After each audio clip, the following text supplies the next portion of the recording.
Okay, so in this episode, we're going to be making a crunchy chickpea snack. What's up, guys? Welcome back to Gaia 5D. I'm your host, Sarah, and the theme here is holistic green living. If you're new, feel free to subscribe down below. I love making this recipe because it's super easy to make, but also it's a nice quick snack that I can grab when I'm on the go. It prevents me from maybe stopping at a gas station and grabbing something that's not so healthy when I'm in a rush or I don't have time to make something or eat something that's maybe a little more time consuming. So again, it's a nice healthy option that's quick and easy and you can bring kind of with you on the go. At any rate, without any further delay, let's get started.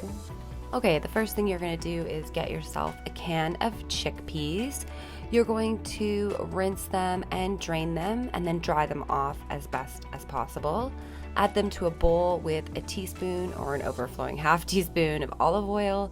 And then you're gonna add in some spices. We've got sea salt, chili powder, cumin, paprika, coriander, curry powder, and garlic powder. You're gonna sprinkle this mixture all over your chickpeas, and then you're gonna mix them well to make sure that all the chickpeas are coated in the spices and olive oil.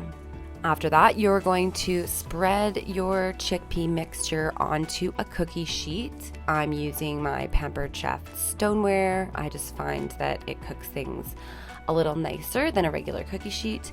Now, throughout the cooking process, you're gonna wanna sort of toss them around a little bit like this every 10 minutes or so.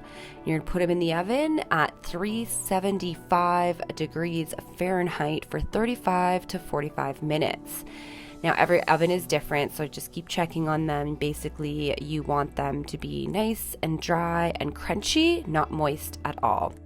Throw them in a container and eat them at room temperature. Thanks so much for joining me again today, guys, and I hope you have a really fantastic day.